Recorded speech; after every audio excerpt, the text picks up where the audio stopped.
Senhor presidente, se o momento que o Brasil vive exige reformas, e é isso que dizemos à população, fica impossível justificar por que é que não tratamos da reforma da máquina pública e do custo dessa máquina.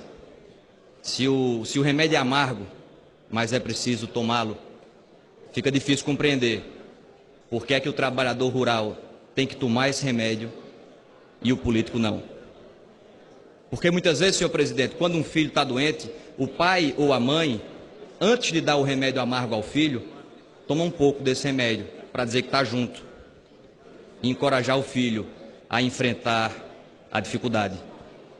A diferença no nosso caso, nessa nossa insistência de não tratar da reforma da máquina pública, são duas. Primeiro é que o pai toma o remédio estando saudável. E a principal doença está aqui. Depois, é que não é o povo que tem que obedecer aos políticos. Somos nós, políticos, que precisamos obedecer ao povo. E aí a gente vai dando sinais à população que não vai ser tratado isso, da reforma da máquina pública, e a população não aceita mais. E aí a gente vai achando que o tempo que vai resolver e acalmar o país, e não vai acalmar.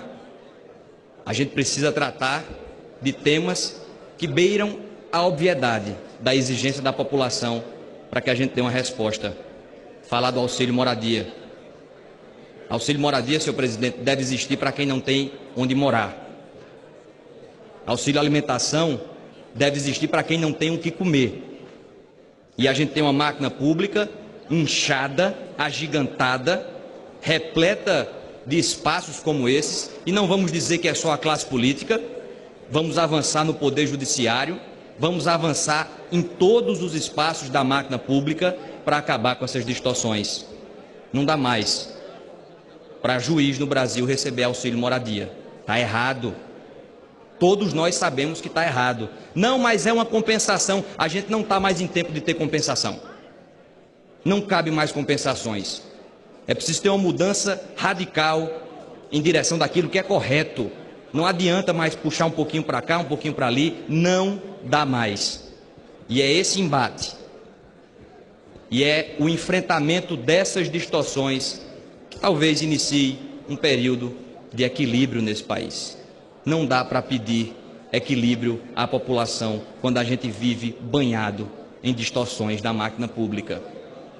Por isso faço um apelo para que todos nós, aqui não é uma pauta de governo, oposição, todos nós tomemos consciência de que é preciso levantar essa bandeira da reforma da máquina pública. Porque não adianta mais, não venha votar contra a reforma trabalhista, espalhar cartazes dizendo que é contra a reforma trabalhista e ficar calado quando o tema é a reforma da máquina pública e ficar calado quando o tema são os benefícios que a máquina pública hoje entrega. Esse populismo dissimulado, enganador, não cola mais. É preciso enfrentar essas obviedades.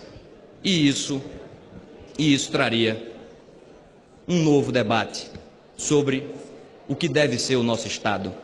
O equipamento, o Estado, a máquina pública como um todo. Isso cabe correções que se multiplicam. Portanto, não dá mais para ficar achando que essa pauta não existe e que essa pauta não é prioritária. Existem vários espaços que nós precisamos enfrentar com requerimento de urgência. Requerimento de urgência nisso, votação de urgência nisso, debate intensivo nisso. Parar 15 dias daqui para falar sobre a reforma da máquina pública, aí sim voltar a se reconectar com a população.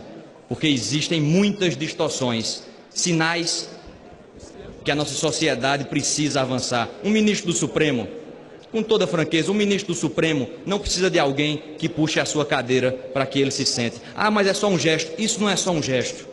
Isso não é só um gesto. Isso é um símbolo de uma sociedade que ainda não avançou.